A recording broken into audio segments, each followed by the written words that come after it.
Resonance. कुछ यौगिकों के अणु अथवा आयन ऐसे होते हैं कि जिन्हें केवल एक संयोजकता बंध सूत्र द्वारा प्रदर्शित नहीं किया जा सकता है। जैसे हम एग्जाम्पल लें कार्बोनेट आयन की संरचना CO3-2। इस संरचना में ऑक्सीजन परमाणु कार्बन के साथ डबल बॉन्ड बना रहा है, जबकि शेष दो सिंगल बंध द्वारा कार्बन से जुड़े हुए हैं। किंतु वास्तव में ऐसा नहीं होता। वास्तव में कार्बोनेट आयन के तीनों ऑक्सीजन परमाणु एक दूसरे के बिल्कुल समान होते हैं और समतलीय संरचना में OCO बंध कोण 120 डिग्री का होता है। अब हमारे पास में ये क्वेश्चन उठता है कि तीन ऑक्सीजन परमाणु के साथ कार्बन एक एक सहसंयोजक बंध बना ले तो चौथा पेयर कहां पर हो। तो इसके लिए पॉलिंग ने व्याख्या करने के लिए अनुनाद की अवधारणा दी।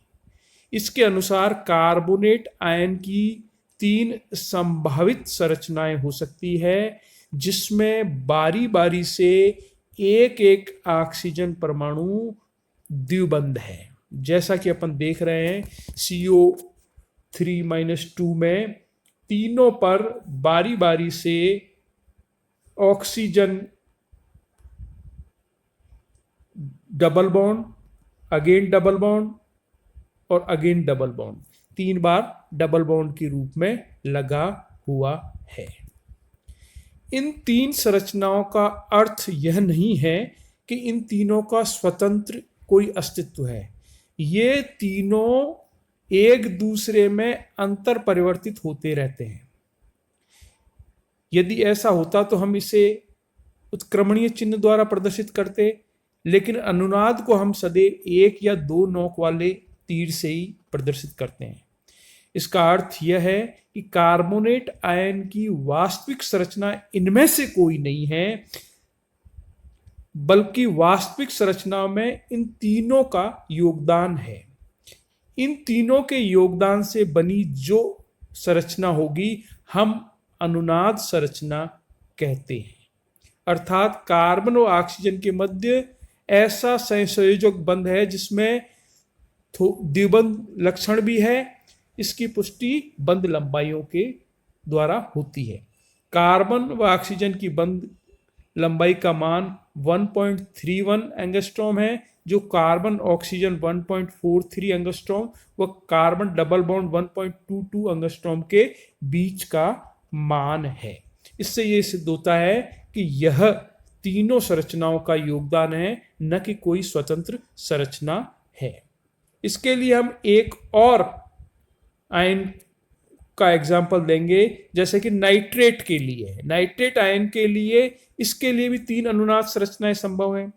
तीनों अनुनाद संरचनाएं हमने बनाई है। नाइट्रोजन पर प्लस है, डबल बॉन्ड से O जुड़ा हुआ है, 2 सिंगल बॉन्ड से जुड़ा हुआ है।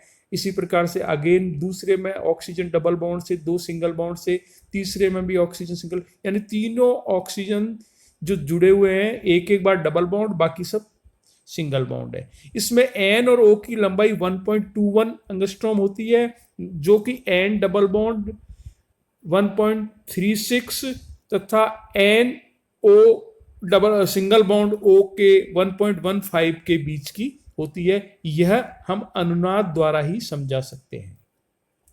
बेंजीन की संरचना निम्न प्रकार होती है। हम जानते हैं कि बेंजीन का सूत्र C6H6 है।